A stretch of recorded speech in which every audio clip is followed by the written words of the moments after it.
MMA Boxing Talk here. I just wanted to put out a video talking about the upcoming Bellator heavyweight tournament. Really looking forward to this.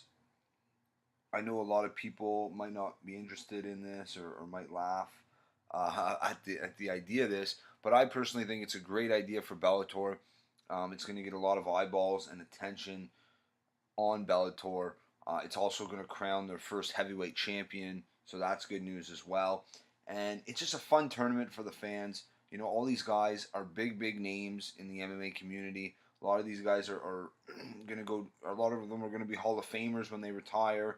Um, and you know, it's what I like about it is, yeah, there are a lot of these guys are way past their prime. It's an older tournament. The average age is 38, for example. But what I like about it is that for the most part, it's a level playing field. It's not like, you know, you got some guys who are world class fighters who are, you know, right at the top. It's all even for everyone. Most of these guys are past their prime. Even guys like Matt Mitrione, who's a great fighter who could still be competitive in the UFC, he wouldn't really be competing for the title. You know, he wouldn't really be in the top 3 or 4 in the UFC. I don't believe anyway. Same thing with guys like Roy Nelson. You know, he's past his prime more than Mitrione, I would say. Ryan Bader's a solid fighter, but he's not a natural heavyweight. So, you know, that's what I like about this tournament. Very, very interesting. Um, Now I will go through the bracket for the tournament. There's only 8 guys. Um, the first fight is in January. We have Chael Sonnen versus Rampage Jackson. That's gonna be January 20th on the Douglas Lima versus Roy McDonald card. It'll be a pay-per-view, I believe. So I think I'll be buying that one. Yeah. So Sonnen's 40 years old. He's 2-3 in his last 5. Rampage Jackson is 4-1 in his last 5. He's 39 years old. So that's a toss-up. I'm really not sure who's going to win that one. It all depends, I think, on what type of shape Rampage Jackson comes in. If he comes in at 250, he's not. I think it's going to be a tough one for him to win. And then in February, the next fight of the tournament is Matt Mitrione versus Roy Nelson. This is a rematch.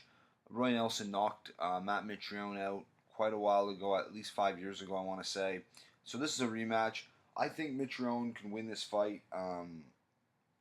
He just has to be smart in there.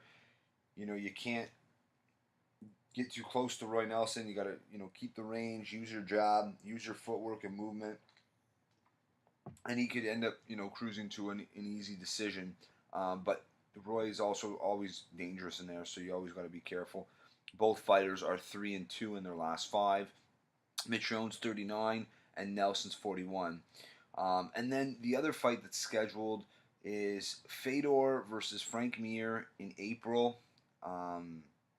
Fedor's 41, Mir's 38. Mir is 2-3 in his last 5. Fedor's 4-1. Fedor really hasn't faced the strongest competition in his last 5 fights. Mir would have definitely faced tougher competition. So that fight's in April. I'm really not sure who's going to win that one. I think it's a flip a coin there. So that leaves King Mo versus Ryan Bader. I don't think they've scheduled a fight, the date for that fight yet. But the way it's going, I'm assuming King Mo versus Ryan Bader will be in March. We have Sonnen Jackson in January, Mitrione Nelson in February. I'm assuming King Mo Bader in March, Fedor Mir in April. It just makes sense, So that would be round 1 would be finished. Would take 4 months to complete. So maybe they would crown the champion at the end of this year. But I have a feeling this tournament will leak over to 28-19, and it'll finish in probably the first quarter of 2019, if I were to guess. And injuries could play a part in this. I think an alternate for this tournament is Shane Carwin, and there's also rumors that Roy McDonald is an alternate as well. So that's interesting. Roy I think could do some damage in this tournament. All depends on who he gets matched up against, but he won't have the matchmakers won't really have a choice now that the format, the brackets all been set. So it's interesting stuff. Can't wait to see what happens. It's tough to really make a prediction for one guy, but I think if I were to pick a winner, probably I would think maybe Matt Mitrione or Ryan Bader. I think one of those guys could win it more than likely. Um, Possibly Fedor or Frank Mir. You never know if they get on a roll. Um, that's what's great about this tournament. I'm just quickly checking if Ryan Bader versus King Mo has been announced.